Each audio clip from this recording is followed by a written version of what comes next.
सो point बघा आता, very important point we are going to discuss, that is chemical nature of hormones. ये important point, chemical nature. जैसे ही आप chapter का एंड देखोगे, वहां पे देखा है कि हार्मोन की एक्शन सेल के ऊपर कैसे होती है, इसके ऊपर चर्चा की है. तो वो डिपेंड होता है कि हार्मोन का नेचर कौन सा है. हार्मोन के नेचर दो तरह के, हम केमिकल नेचर की बात कर रहे हैं. एक तो हार्मोन आपका प्रोटीनेशियस हो सकता है, या फिर आपका हार्मोन स्टेरॉइड नेचर का हो सकता है. एक तो हार्मोन, नहीं तो क्लियर. तो प्रोटीनेशियस में हम डिस्कशन करेंगे. प्रोटीन मतलब किससे बना है, बराबर है कि नहीं. तो अमीनो एसिड की नंबर से हमने क्या किया है, फिर से प्रोटीनेशियस हार्मोन को डिवाइड किया है. तो कुछ अमीनो एसिड के डेरिवेटिव्स हो सकते हैं. अमीनो एसिड के डेरिवेटिव्स मतलब कुछ अमीनो एसिड है, मानो ट्रिप्टोफैन है, तो ट्रिप्टोफैन में कुछ डेरिवेशन मॉडिफिकेशन हुआ और उसकी वजह से टेट्राआइडोथायरोनिन नामक हार्मोन बना, जिसका नाम है थायरोक्सिन. जिसका नाम क्या है, थायराइड ग्लैंड से बनता है थायरोक्सिन, जो कि बनता है ट्रिप्टोफैन अमीनो एसिड का मॉडिफिकेशन होने से. समझ में. तो यहाँ पे ट्रिप्टोफैन के दो अमीनो एसिड के मॉलिक्यूल लगते हैं अगर आपको थायरोक्सिन बनाना है. तो मैं आपको पहले ही बोल रहा हूँ, बहुत सारे नाम आएंगे, बहुत सारे नाम नए होंगे. थायराइड ग्लैंड आपके लिए वैसे भी नया है. थायराइड ग्लैंड से जो प्रोड्यूस होगा वो तो आपके लिए नया तो है ही. थायराइड ग्लैंड से क्या बना, थायरोक्सिन. और थायरोक्सिन का साइंटिफिक नाम है टेट्राआइडोथायरोनिन. ये नया नाम मेरे को पता है, टेट्राआइडोथायरोनिन. बोलो फिर से बोलो. इसको शॉर्ट में क्या कहा आपने, किससे रिलीज होता है, ठीक है. अभी तो मैंने बोला ना, ये समरी चार्ट है, ये हमने घुसा नहीं है इसमें, इसमें घुसना है अपने को. समझ में. तो ठीक है, पहले से समझ लो कुछ अमीनो एसिड के डेरिवेटिव्स हैं.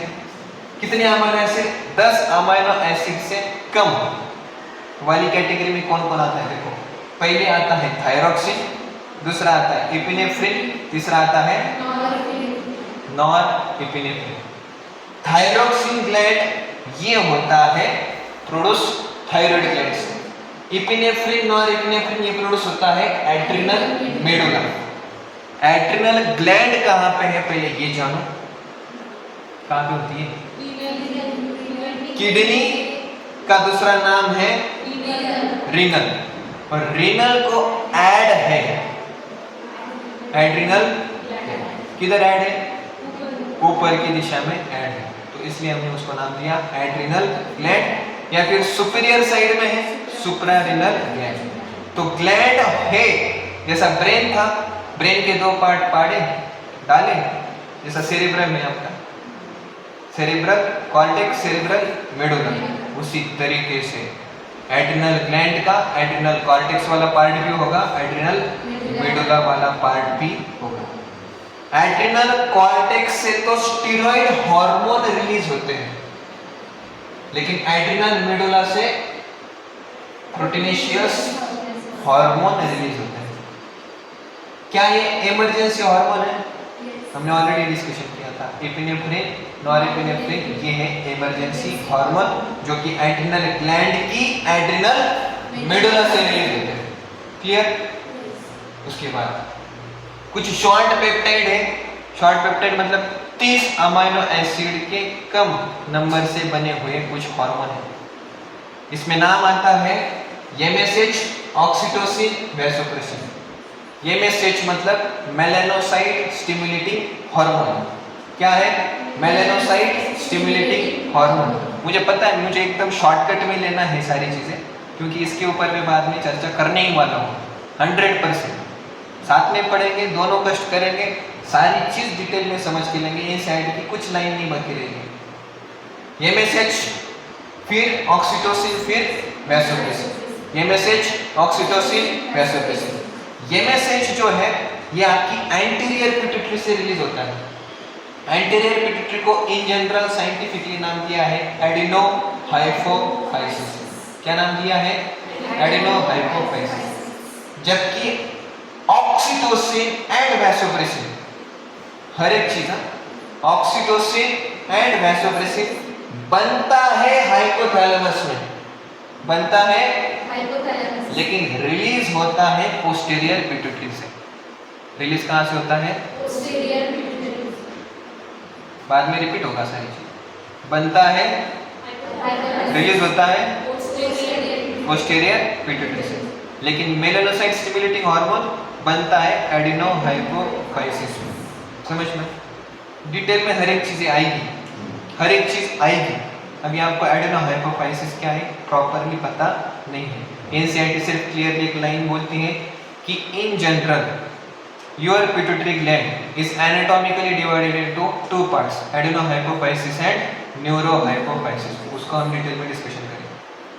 उसके बाद यहाँ पे आप देख सकते हो कि 30 या फिर 30 से ज्यादा कुछ पेप्टाइड अमीनो एसिड साथ में आते हैं तो लॉन्ग पेप्टाइड चेन बनती है। तो इसमें आपके आएंगे पैराथायरॉइड हार्मोन जो 84 अमीनो एसिड से बना है, याद रखने की जरूरत नहीं। इंसुलिन जो 51 अमीनो एसिड से बना है, याद रखने की जरूरत है। इंसुलिन कितने अमीनो एसिड से बना है? 51। फिर थायरोकैल्सिटोनिन और एड्रेनोकॉर्टिकोट्रोफिक हार्मोन ACTH कितनी? 39। 30 या 30 से ज्यादा अमीनो एसिड से जुड़ के जो आपके हार्मोन बने हैं उसको हमने लॉन्ग पेप्टाइड की कैटेगरी में डाला है। पैराथायरॉइड हार्मोन पैराथायरॉइड ग्लैंड से, इंसुलिन पैंक्रियास से, थायरोकैल्सिटोनिन थायराइड ग्लैंड से। देखो थायराइड ग्लैंड से ये भी रिलीज हुआ था और अभी ये भी रिलीज हुआ था। फिर एडिनो हाइपोफाइसिस से क्या रिलीज हुआ? ACTH। तो लास्ट में आप यहाँ पे देख सकते हो ग्लाइकोप्रोटीन, मतलब प्रोटीनिशियस है लेकिन कुछ कार्बोहाइड्रेट इनमें अटैच्ड है, जैसे thyroid stimulating hormone TSH, follicle stimulating hormone FSH, luteinizing hormone LH। फिर से TSH, FSH, LH, याद रखना TSH, FSH, LH, TSH, FSH, LH, TSH, FSH, LH। Thyroid stimulating hormone, फिर फॉलिकल स्टिमुलेटिंग हार्मोन, फिर luteinising, क्या है बाद में डिस्कशन करेंगे। अभी यहाँ पे आपको ट्रिक से आप कुछ रखना है चीजें। जैसे आप देखो कि अमीनो एसिड का नंबर है 10 से कम 10, T for thyroxine, E for epinephrine, N for norepinephrine. फिर आप यहाँ पे देख सकते हो कि ये शॉर्ट पेप्टाइड है और ये लॉन्ग पेप्टाइड है। जरा अगर देखोगे मान लो कि किसका वेट ज्यादा होगा, शॉर्ट पेप्टाइड का वेट ज्यादा होगा या लॉन्ग पेप्टाइड का? शॉर्ट पेप्टाइड का वेट ज्यादा नहीं होगा, तो इसको हम क्या कर सकते हैं? इजीली मूव कर सकते हैं। क्या कर सकते हैं? मूव कर सकते हैं। तो मूव से मेलानोसाइट स्टिमुलेटिंग हार्मोन ऑक्सीटोसिन। आप अगर देखोगे तो घर में सबसे ज्यादा वेट किसका होता है? वेट मतलब किसका ज्यादा चलता है? पिता का ज्यादा चलता है। किसका चलता है? उनका ओहदा ज्यादा होता है, उनका वेट ज्यादा होता है, उनका इंस्ट्रक्शन का वेट ज्यादा होता है। इसलिए यहाँ पे आएगा पिता। P for parathyroid hormone, I for insulin, T for thyrocalcitonin और A फॉर ACTH। समझ में आया? फिर ग्लाइकोप्रोटीन में आएगा आपका TSH, FSH, LH। फिर अभी हम डिस्कशन करेंगे स्टेरॉइड से। स्टेरॉइड मतलब लिपिड की कैटेगरी है, बराबर है? तो लिपिड की कैटेगरी में आप क्या आएंगे? लिपिड या फैट सोल्यूबल हार्मोन। इसमें आता है mg-toc। क्या आता है? mg-toc। mg-toc में M for mineralocorticoids, G for glucocorticoids, T for testosterone, oestrogen, progesterone. ये एस्ट्रोजन प्रोजेस्टेरोन ज्यादातर फीमेल्स में पाए जाते हैं, टेस्टोस्टेरोन मेल में ज्यादा पाया जाता है। फिर मिनरलोकॉर्टिकॉइड ग्लूकोकॉर्टिकॉइड दोनों में पाया जाता है। तो मिनरलोकॉर्टिकॉइड और ये ग्लूकोकॉर्टिकॉइड कहां से रिलीज हो रही है? मिनरलोकॉर्टिकॉइड एक ग्रुप का नाम है। मिनरलोकॉर्टिकॉइड्स कॉर्टिकॉइड्स मतलब कॉर्टेक्स से रिलीज होना, एड्रिनल कॉर्टेक्स से जो रिलीज होने वाले हार्मोन्स हैं उनको हम कॉर्टिकॉइड्स कहते हैं। लेकिन ऐसे हार्मोन जो मिनरल्स का कॉन्सेंट्रेशन बॉडी में मेंटेन करके रखें, ऐसे हार्मोन को हम कहते हैं मिनरलोकॉर्टिकॉइड्स। तो उसमें एक नाम किसका है? अल्डोस्टेरॉन। वैसे ही ग्लूकोज की लेवल को भी मेंटेन करने वाला ग्लूकोकॉर्टिकॉइड्स, एग्जांपल है कॉर्टिसोल। तो फिर मिनरलोकॉर्टिकॉइड्स, ग्लूकोकॉर्टिकॉइड्स, एड्रिनल कॉर्टेक्स, फिर टेस्टोस्टेरोन, एस्ट्रोजन, प्रोजेस्टेरोन। ये सारे जो एग्जांपल्स हैं ये लिपिड सोल्यूबल हार्मोन्स हैं। इसमें आपको एक एग्जांपल याद रखना है कि है तो ये अमीनो एसिड डेरिवेटिव, लेकिन ये है लिपिड सोल्यूबल। थायरॉक्सिन कैसा है? लिपिड सोल्यूबल, लेकिन ये तो है अमीनो एसिड डेरिवेटिव। होता क्या है, जब थायरॉक्सिन बनता है तो ट्रिप्टोफैन, आपको पता है कि ट्रिप्टोफैन एक एरोमेटिक हाइड्रोकार्बन है जिसमें बेंजीन रिंग प्रेजेंट होने के कारण ये लिपिड सोल्यूबल या फिर ऑयल सोल्यूबल या फिर फैट सोल्यूबल बनता है। तो मानो कि ये थायरॉक्सिन जो है ये तो अमीनो एसिड का डेरिवेटिव, लेकिन ये काम करता है exactly just like lipid soluble hormone की तरह। समझ में आया? अभी अगर हम देखेंगे कुछ फिजिकल और केमिकल फैसिलिटीज, यहाँ पे मैंने आपको पहले बोला कि most of hormones are small and their molecular weight is low. क्यों ये स्मॉल होते हैं, क्यों इनका मॉलिक्यूलर वेट लो होता है? ताकि ये ब्लड में इजीली फ्लो होके एक जगह से दूसरी जगह जाके पहुंच पाए, इसलिए इनका वेट साइज कम होना चाहिए।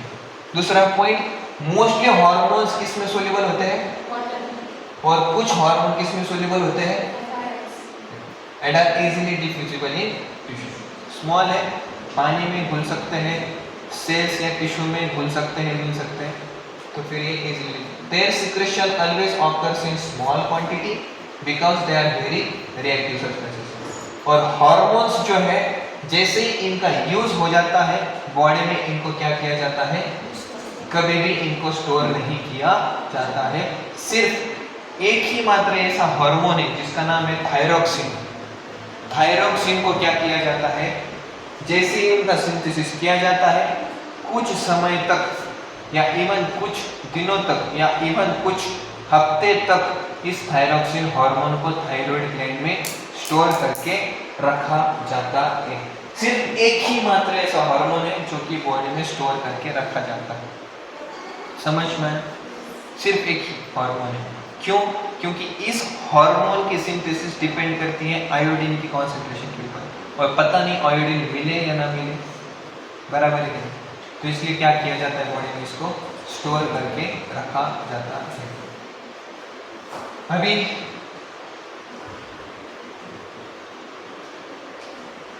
लिवर और किडनी जो है ये हार्मोन को ब्लड से सेपरेट करती है। जैसे उनका यूज हो जाता है फिर उनको डिस्ट्रॉय कर दिया जाता है। हार्मोन्स नॉन एंटीजेनिक होते हैं एंड नॉन स्पीशीज स्पेसिफिक होते हैं। नॉन एंटीजेनिक मतलब ये अपने बॉडी में कोई भी एंटीबॉडीज का जनरेशन नहीं करते। मान लो कि मेरा ग्रोथ हार्मोन मैंने निकाल लिया और आपके अंदर डाल दिया तो आपके बॉडी में एंटीबॉडी नहीं बनेगी। पॉइंट नंबर दूसरा, ये नॉन स्पीशीज स्पेसिफिक होती है। मान लो कि अगर कुत्ते का ग्रोथ हार्मोन लाया,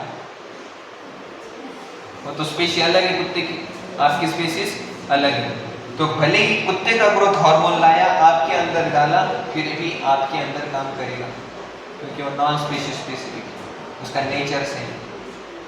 समझ में आया?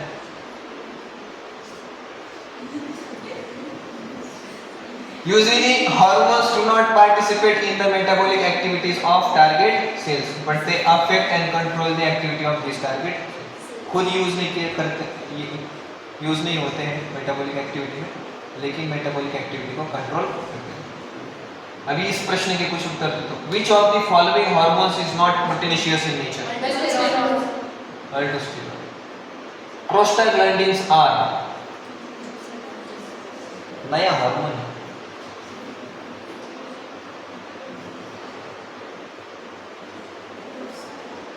प्रोस्टाग्लैंडिन्स बेसिकली मैंने ये क्यों कुछ प्रश्न ऐड किए हैं, क्योंकि ये प्रश्न स्पेसिफिकली नहीं पढ़ाया है, इसलिए मैं आपको बोलता हूँ प्रोस्टाग्लैंडिन्स मतलब कुछ ऐसे हार्मोन्स होते हैं जो फैटी एसिड से बनते हैं। किससे बनते हैं? फैटी एसिड से। Follicle stimulating hormone FSH, TSH, LH, ये कैसे है? ग्लाइकोप्रोटीन। अच्छा, अभी जो एक्स्ट्रा कुछ क्वेश्चंस था ना, ये वाला सिर्फ आपको याद रखना है, ठीक है? इसका आंसर ये है। अभी पॉइंट है कि हार्मोन कैसे अपनी एक्टिविटी को परफॉर्म करता है। यहाँ पे मैंने क्या किया है कि हार्मोन जो है ये एंडोक्राइन ग्लैंड से रिलीज होता है, बराबर है? एंडोक्राइन ग्लैंड से रिलीज होता है, किधर रिलीज होता है? ब्लड में। तो ब्लड से ट्रेवल करता है, पूरी बॉडी में चला जाता है, लेकिन ये अपनी एक्टिविटी कहाँ पे परफॉर्म करता है? टारगेट ऑर्गन पर ही अपनी एक्टिविटी परफॉर्म करता है, या फिर टारगेट सेल पर ही अपनी एक्टिविटी परफॉर्म करता है। क्यों? क्योंकि उस हार्मोन के प्रति इस सेल के पास क्या प्रेजेंट है? रिसेप्टर्स प्रेजेंट है। समझ में? तो फिर होता क्या है कि जैसे ये हार्मोन आता है तो वो क्या करता है? Bind to specific protein. जिस प्रोटीन के साथ ये बाइंड होता है उस प्रोटीन को हमने नाम किया हार्मोन रिसेप्टर। जैसे ही हार्मोन और रिसेप्टर दोनों बाइंड हो जाते हैं तो फिर आपका बन जाता है हार्मोन रिसेप्टर कॉम्प्लेक्स। क्या बन जाता है? Hormone receptor complex. लेकिन जो ये रिसेप्टर होता है, ये रिसेप्टर दो जगह पे प्रेजेंट हो सकता है। एक तो ये सेल मेम्ब्रेन के ऊपर प्रेजेंट हो सकता है, या फिर ये सेल के अंदर प्रेजेंट हो सकता है, या फिर सेल सरफेस रिसेप्टर इनको आप कहो, या फिर इंट्रासेल्युलर रिसेप्टर कहो, या फिर साइटोप्लाज्मिक रिसेप्टर कहो। इंट्रासेल्युलर रिसेप्टर मतलब जो साइटोप्लाज्म है या फिर न्यूक्लियस के अंदर है। यहाँ पे अगर आप देखोगे ये न्यूक्लियस दिख रहा है आपको, न्यूक्लियस के अंदर रिसेप्टर प्रेजेंट है, तो इंट्रान्यूक्लियर रिसेप्टर भी हो सकता है या फिर साइटोप्लाज्मिक रिसेप्टर भी हो सकता है। तो इंट्रासेल्युलर रिसेप्टर होते हैं दो टाइप के, एक तो साइटोप्लाज्म में या फिर एक तो न्यूक्लियस में, बराबर। पॉइंट नंबर दूसरा, ये देखो ये वाले रिसेप्टर्स कहाँ पे प्रेजेंट है? सरफेस के ऊपर, तो इसलिए उनको कहा सेल सरफेस रिसेप्टर। यहाँ पे देखो hormone receptors on the cell membrane of the target cells are called as membrane bound receptors। और ऐसे रिसेप्टर्स जो कि टारगेट सेल के अंदर प्रेजेंट है, ऐसे रिसेप्टर को हमने कहा इंट्रासेल्युलर रिसेप्टर्स, और जो कि मोस्टली होते हैं न्यूक्लियर रिसेप्टर। तो हमने कहा कि एक तो मेम्ब्रेन बाउंड रिसेप्टर हो सकते हैं या फिर इंट्रासेल्युलर रिसेप्टर हो सकते हैं। जो इनमें इंट्रासेल्युलर रिसेप्टर जो होते हैं इनमें भी ज्यादातर कैटेगरी कौन सी होती है? इंट्रान्यूक्लियर वाली कैटेगरी। कौन सी? इंट्रान्यूक्लियर। समझ में? तो मुझे बताओ रिसेप्टर क्या है? रिसेप्टर ये वाले प्रोटीन है जिसपे हार्मोन बाइंड होता है, और रिसेप्टर कहाँ पे प्रेजेंट होते हैं? एक तो मेम्ब्रेन बाउंड हो सकते हैं, या फिर मेम्ब्रेन के अंदर सेल के अंदर हो सकते हैं, सेल के अंदर एक तो साइटोप्लाज्म में हो सकते हैं, या फिर सबसे ज्यादा मोस्टली इंट्रान्यूक्लियर रिसेप्टर होते हैं। समझ में? मेरा प्रश्न अभी आपसे ये है कि मुझे बताओ कि प्रोटीनेशियस कोई हार्मोन है तो वो कौन से रिसेप्टर के साथ जुड़ेगा? मेम्ब्रेन बाउंड रिसेप्टर के साथ जुड़ेगा या फिर इंट्रासेल्युलर रिसेप्टर के साथ जुड़ेगा? मेम्ब्रेन बाउंड रिसेप्टर के साथ जुड़ेगा। क्यों?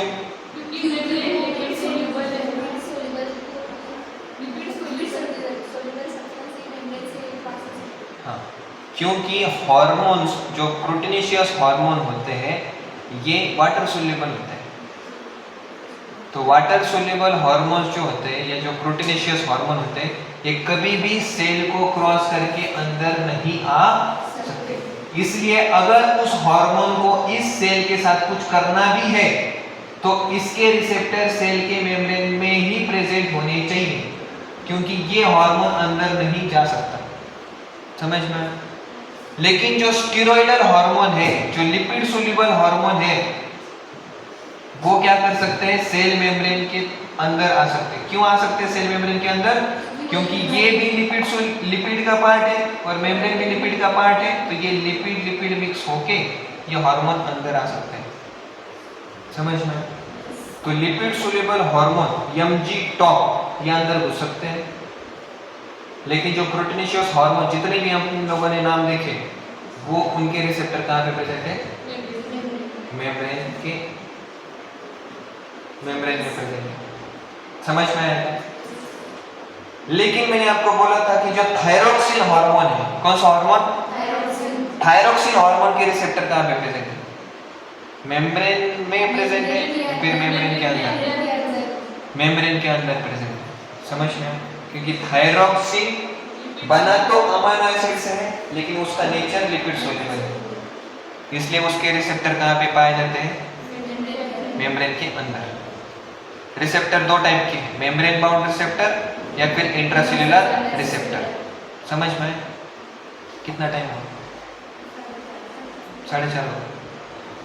हार्मोन जैसे ही रिसेप्टर के साथ बाइंड होता है, कौन सा कॉम्प्लेक्स बनता है? Hormone receptor complex. तो पहली कंडीशन, हार्मोन का उस सेल के पास आना अनिवार्य है। दूसरी कंडीशन, हार्मोन का उस रिसेप्टर के साथ जुड़ना अनिवार्य है। हार्मोन रिसेप्टर कॉम्प्लेक्स बनना अनिवार्य है, तभी जाके आगे कुछ काम चलेगा, नहीं तो काम नहीं चलेगा। सिर्फ हार्मोन होने से काम, सिर्फ रिसेप्टर होने से काम, दोनों को जुड़ना ही। Each receptor is specific to one hormone only, and hence receptors are specific. Hormone receptor complex formation leads to certain biochemical changes in the target tissue. इनके जुड़ने से ही आपके सेल या टिश्यू में क्या होने लगते हैं? चेंजेस होने लगते हैं। समझ में? बाद में हमको ये देखना है कि मैकेनिज्म ऑफ हार्मोन एक्शन, कि हार्मोन कैसे अपना एक्शन परफॉर्म करता है। मैकेनिज्म ऑफ हार्मोन एक्शन ये हम क्या करते हैं, नेक्स्ट वाली क्लास में डिस्कशन करेंगे। इसमें हम प्रोटीन कैसे अपनी एक्टिविटी परफॉर्म करता है वो देखेंगे, फिर स्टेरॉइडल हार्मोन कैसे अपनी एक्टिविटी परफॉर्म करते हैं वो देखेंगे, फिर उन दोनों का डिफरेंस स्टडी करेंगे। उसके बाद फिर हम कुछ क्वेश्चंस वगैरह ले लेंगे और फिर एक चीज़ हम डिस्कशन करेंगे।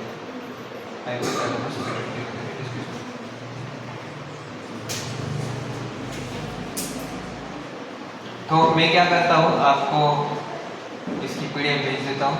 आप चाहिए तो फास्ट फॉरवर्ड में आगे जाके भी कुछ चीज़ें पढ़ सकते हो, लेकिन क्योंकि चैप्टर पढ़ रही है, तो आप क्या कर सकते हो, इसका पढ़ाई कर सकते हो।